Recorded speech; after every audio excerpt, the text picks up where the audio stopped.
یو خبره یاد ساته یو کس ته کنه هغه د دنیا د ټولو نه ګرانترین ګاډ استعمالي او کل بلډینګ او کوټه کې اوسي نو دې ته د مال محبت نه وای ګوره د مال محبت کې فرق زده کې یو کس چې په سیکل ګرځي هغه د لس روپو شل روپو لپاره دین شاته غورځي د الله حکمونه نه پوره کوي د الله حکمونه ته پاتې کیږي دغه تر مال محبت وای اسنه سبا چرته یو غټ الله والا کسره سګاړي ویني چې په کې روان چې شیخ صاحب خو پلان کې روان دی پلان کې شیخ صاحب خو استعمالي نه د دنیا استعمالول دي ته نه وای مونږ ته د مشکار شریف په سبق کې استاد وی حاج عبدالوهاب صاحب سره چې نن سبا کم گاډي د ټول نگران گاډي خو دنیا دغه په نظر کې هیڅ وقت او حیثیت نه لري نو د دنیا محبت دې ته نه وای چې ته دنیا استعمال کې راواله استعمال نه لته موږ زو بار استعمال وا د دې مثال علماء ورکي ګوره د زړه مثال د کشته دی د مال مثال د اوبو دی کله چې د کشته په دی اوبو باندې بره ګرځي نو دا خپل منزل ته رسي دا کشته په دی اوبو باندې بره ګرځي کنه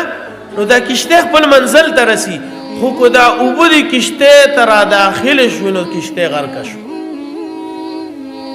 دغه مثال د مال دی استعمالوي خرج کوي د الله د حکمونو مطابق لکه زه مور کوا منزل د مم د رسیلار مم د تخصمي ډیر عبادتو کې بده مددګارم جوړيږي خو کله کې د زه ورکونه تبا کوي اوله کې زه ورکول ستوي چې ستانه د مال د وجه نه د الله احکاماتو کې د مال په بابت کې چې کوم د الله حکمونه دیږي کې د ناکامي راشي یا په ګټه کې دوکي تلاش واچي دې ته وي د مال محبت او دغه ځکه کې سړی هلاکت شي او مال ضروری نه ده چې کوم کسر مالی نو دا الله ته خوښ دی ها کوم کسر دیني دا الله ته خوښ دی دا خبره فیصله شوې ده رسول الله صلی الله علیه وسلم الله ته د ټولو نه زیات ګرانو خو مال لحاظ سره داسې کیفیت چې ازواج مطهرات فرمایي چې زمونږ یوم یاشت تیر شو بل تیر شو بل تیر شو د رسول الله صلی الله علیه وسلم هغه وخت کې نه کورونو په یو کور کې یوم چوله بل نه شو ولې د پخلی سنو درې میاشتو پورې د پخلی سنو چې راغلی چې هغه پخ کړي یو گزاره هم پس کولا یو په کجورو په وبو باندې گزاره هم جن هم پس تیرو په کجورو په وبو باندې ما تاسو ته ډیر جمعه حدیث ذکر کړو چې رسول الله صلی الله علیه وسلم فرمایي چې کم کس الله ته ګران شي هغه الله د مال نه داسې ساتي لکه تاسو چې خپل مریض د اوبو نه ساتي بل یو حدیث ته رسول الله صلی الله علیه وسلم فرمایي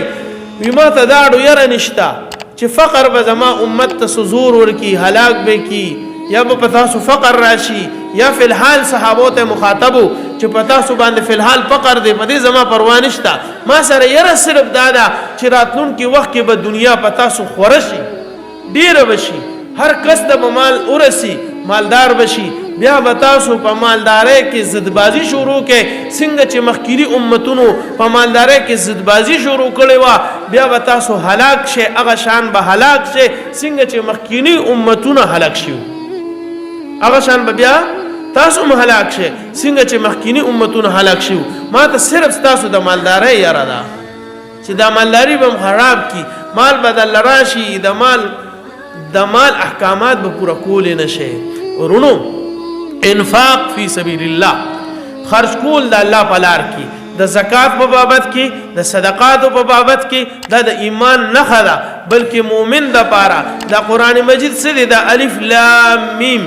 ذالک الكتاب لا ریب فیه هدى للمتقین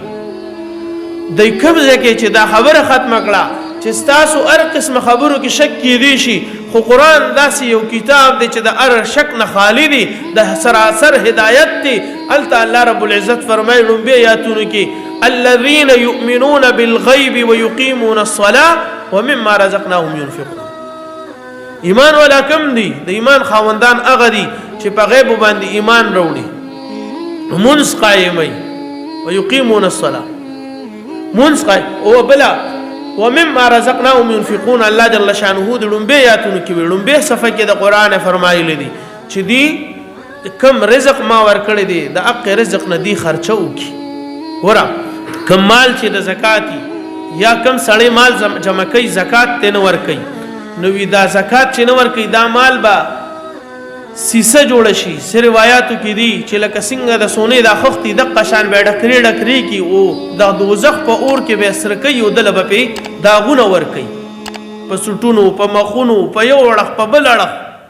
دا به داغ ور کوي.